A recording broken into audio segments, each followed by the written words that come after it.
हमारे बाद इस महफिल में अफसाने बयां होंगे। हमारे बाद इस महफिल में अफसाने बयां होंगे। बहारें हमको ढूंढेंगी, बहारें हमको ढूंढेंगी, न जाने हम कहाँ। भारतीय सिने जगत का सबसे चमकदार सितारा और मीनार अजमत मोहम्मद यूसुफ सरवर खां 11 दिसंबर सन 1922 को पेशावर में एक खान परिवार में पैदा हुए। इब्तदाई तालीम यहीं हासिल की। इनके वालिद का नाम ग़ुलाम सरवर खान था, जो फलों के एक बड़े ताजिर थे। इनका कारोबार उस वक्त पेशावर से पूना तक फैला हुआ था। अमीर घराने में पैदा हुए दलीप कुमार ने एक बार एक जलसे में सन 1940 में अंग्रेज़ी हुकूमत के ख़िलाफ़ तकरीर कर डाली और जेल चले गए।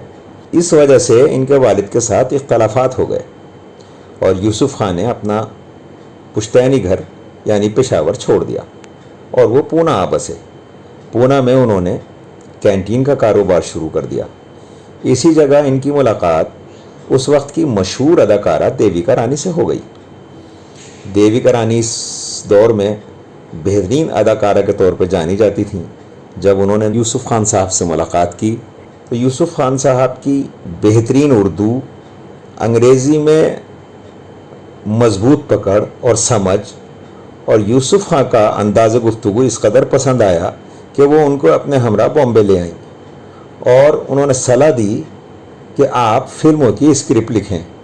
यूसुफ खान ने इस शुरुआती दौर में कई फिल्मों की स्क्रिप्ट लिखी। फिर देविका रानी की ही सलाह पर सन 1942 में पहली बार कैमरे का सामना किया और फिल्म जवार भाटा में काम किया। 1944 में रिलीज़ हुई फिल्म जवार भाटा तो पूरी तरह फ्लॉप हो गई, लेकिन दलीप कुमार की अदाकारी को लोगों ने बहुत सराहा। देविका रानी को यूसुफ नाम फिल्मों के एतबार से अच्छा नहीं लगा और उन्होंने यूसुफ साहब को सलाह दी कि वो अपना नाम बदलकर दलीप कुमार रख लें। दलीप साहब को देविका रानी की ये तजवीज़ बहुत पसंद आई और उन्होंने अपना नाम दलीप कुमार रख लिया। दलीप कुमार को ये नाम इस कदर रास आया कि जैसे ये नाम उनके लिए कामयाबी की ज़मानत बन गया। दलीप कुमार ने इस नए नाम के साथ कामयाबी की वो सीढ़ियाँ चढ़ीं जो आज तक किसी और को नसीब नहीं हुई। अदाकारी का स्कूल, अदाकारी का इंस्टीट्यूट, अदाकारी की यूनिवर्सिटी जैसे नामों से दलीप कुमार को जाना जाने लगा। हिंदुस्तान के बड़े बड़े नामवर अदाकार दलीप कुमार से अदाकारी के गुर सीखने लगे।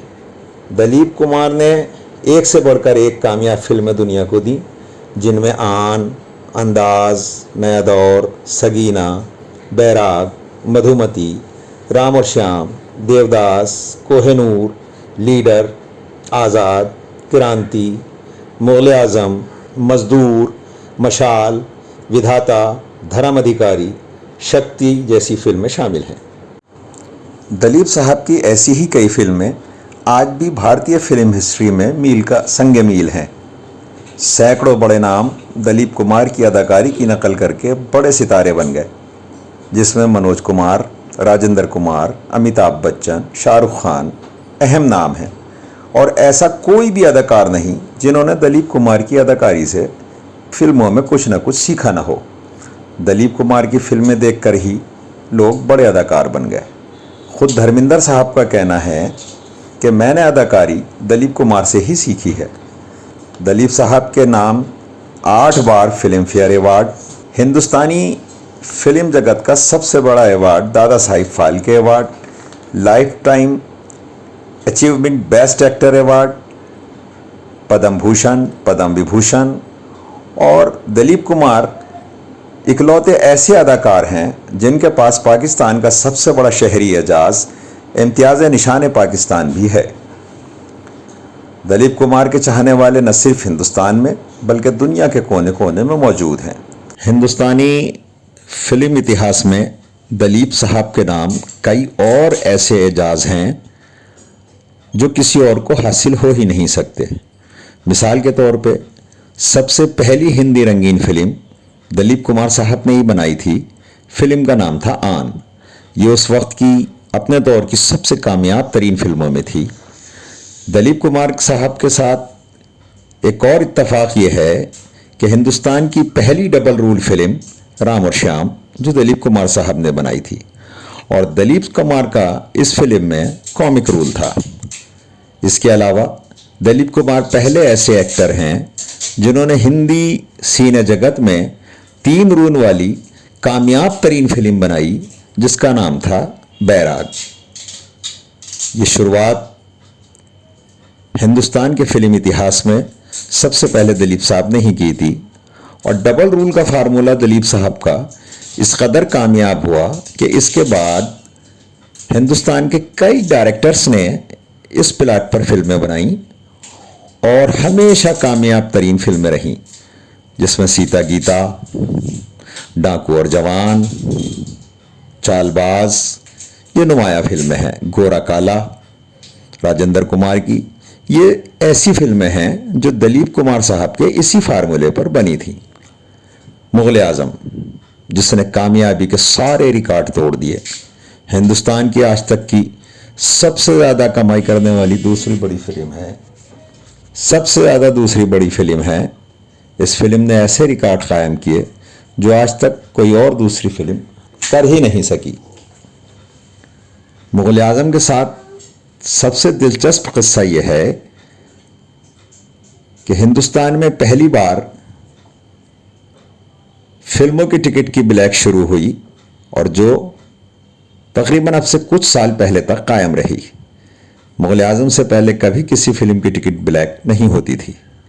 हिंदुस्तान में पहली बार अगर साइन में टिकट की ब्लैक हुई तो वो फिल्म थी मुगल आजम। मुगल आजम दलीप साहब की एक ऐसी फिल्म थी जिसे देखने के लिए लोग एक एक महीने तक लगातार लाइन में खड़े रहते थे और फिल्म देखकर ही घर जाते थे।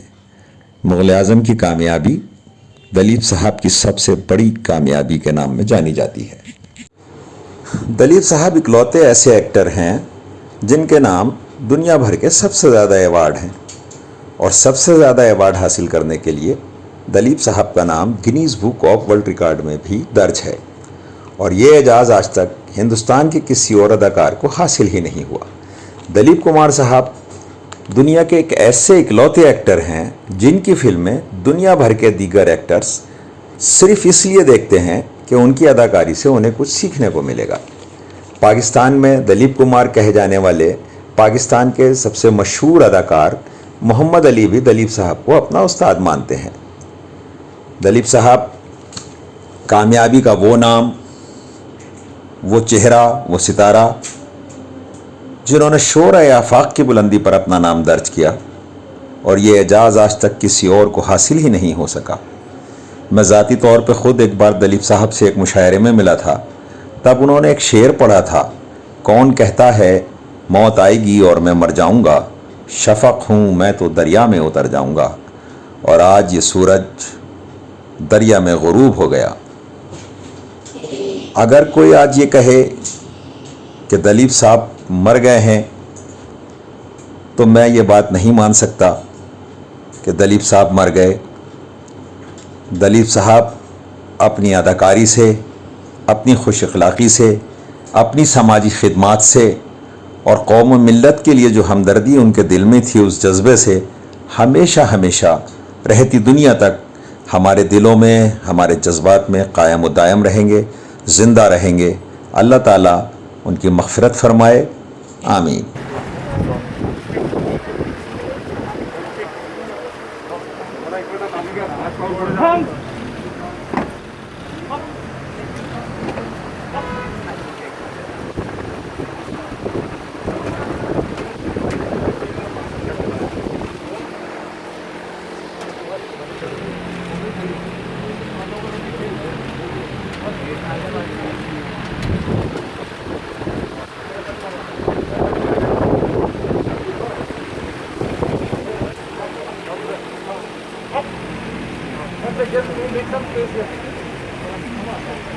Yeah, sir.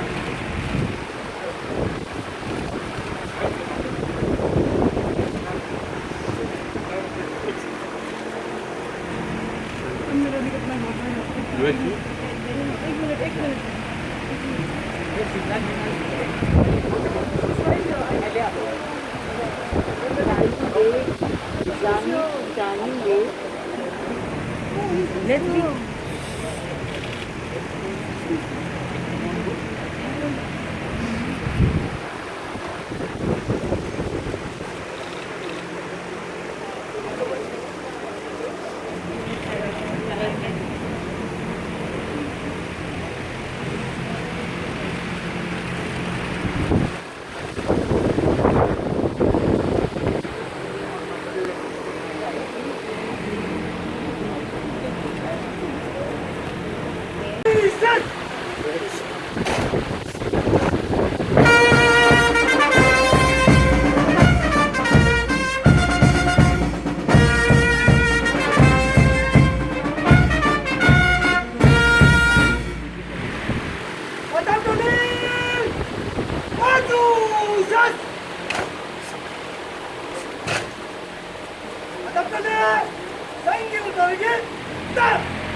Get!